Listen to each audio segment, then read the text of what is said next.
Hey guys, what's going on? James here. In this video today, I want to talk more about Buccaneers edge rusher Haason Reddick and what he is coming to the Tampa Bay Buccaneers, because he had his intro press conference recently. A lot of good information in there, in my opinion. He had mentioned that working with Todd Bowles was a factor in his decision to coming to Tampa Bay. The fact that the Bucs felt like, in Haason Reddick's mind, they were only a couple of pieces away from making a deep playoff run. I do tend to agree with that to a pretty decent amount.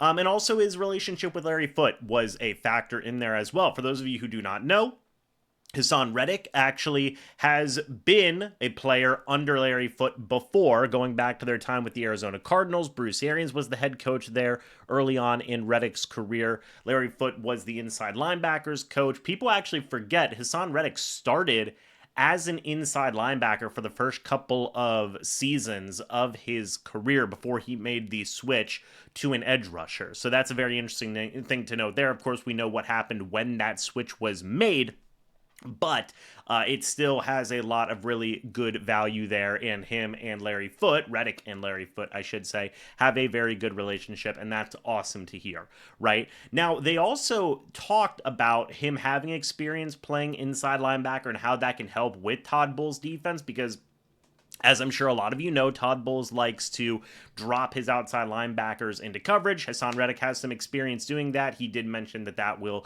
certainly help in that mix as well. He also said, paraphrasing, but coming to Tampa wasn't a hard decision, right? And I do tend to agree. He did say that he wanted to be in a place where he felt wanted, which is a bit of a dig at the New York Jets, in my opinion. And also, he called last year a very bizarre year. That's an understatement. Again, Reddick only played in 10 games last year, started 2. And I so much view that year as an outlier, right? Because, in my opinion, you don't go from having 4 straight seasons of double-digit sacks to that hard of a drop-off just, out of nowhere, right? There has to be outside factors that play a hand into that. The fact that Reddick did only play in 10 games this past year, only started 2, by the way, didn't have an offseason with the Jets, didn't have a training camp, held out, right? And some people may have that as a knock to the character of Haason Reddick, and maybe that could very well be the case, but based on Reddick's comments in his introductory press conference, it also seems like the Jets may not have also been as willing to play ball either. So I'm sure there are a lot of factors that go into that. And look, I think Haason Reddick will bounce back. I have really not a lot of doubt in my mind. Okay, I understand why people may be, a bit hesitant with this signing, but I have a lot of confidence in Reddick. And he mentioned guys like Vita Vea, like Yaya Diaby, who he's very excited to play with. And I think this is going to be very good for guys like Yaya Diaby, Chris Braswell, younger edge rushers who can learn from Haason Reddick. He spoke about that in his intro press conference. He said just leading by example, being a veteran who's been in this league and has done a lot of things.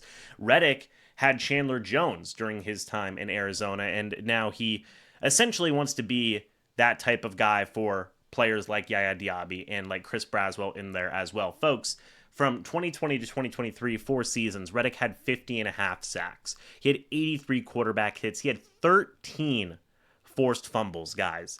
You don't lose that type of play out of nowhere, okay? You just don't, in my opinion, as an edge rusher. Reddick's 6'1", 245 pounds, he said. He is going to bulk up a little bit more due to the Florida heat, he said. And I just believe that this guy is the top dog pass rusher that the Buccaneers have needed. And I hope that if things do work out and Reddick is able to showcase that ability that we saw from 2020 to 2023, I hope the Buccaneers can keep him around for a couple more seasons. It reminds me so much in different ways because they are 2 extremely different players. But, and of course, this is a free agency signing the Buccaneers traded for this guy, but it reminds me so much of the Jason Pierre-Paul trade that they had made back in the day. The Bucs traded for Jason Pierre-Paul after the 2017 season. He was coming off of a 4-year stretch where he had 29 sacks, 57 quarterback hits, 8 forced fumbles. He did have some injuries in there as well, and maybe there might have been a little bit of doubt that, like, hey, can he continue this consistency, especially after some of the injuries that he had in his career. But then he came to Tampa Bay and was able to do some really good stuff for the Bucs for 4 years, right? Jason Pierre-Paul turned 29. It was his age 29 season when he joined the Bucs. Haason Reddick is only a couple years ahead of that. He's going to be 31 by the end of this upcoming season. So I really do believe the Bucs have found their top guy at edge rusher. I'm very excited for Reddick to be here. I think that he will do an excellent job, and I think that we will see more of that 2020 to 2023 Reddick than what we saw with the New York Jets. I agree with Reddick that, yes, it was a bizarre year. That was an organization, that was a year that, quite frankly, was just not very healthy for anyone. I mean, there's a reason there's been so much turnover in the Jets organization after that 2024 season. It was just a weird year for a lot of people involved, right? Haason Reddick included.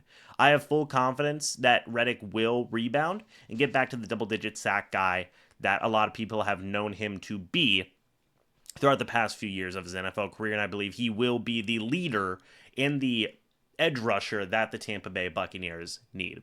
But what do you guys think about Haason Reddick? Let me know your thoughts and opinions about it down in the comment section below. I'd love to hear it. Thank you guys so much for watching this video. Hope you all enjoyed. And as always, guys, I will see you all in the next video or the next live stream. But until then, and as always, guys, goodbye for now, and go Bucs.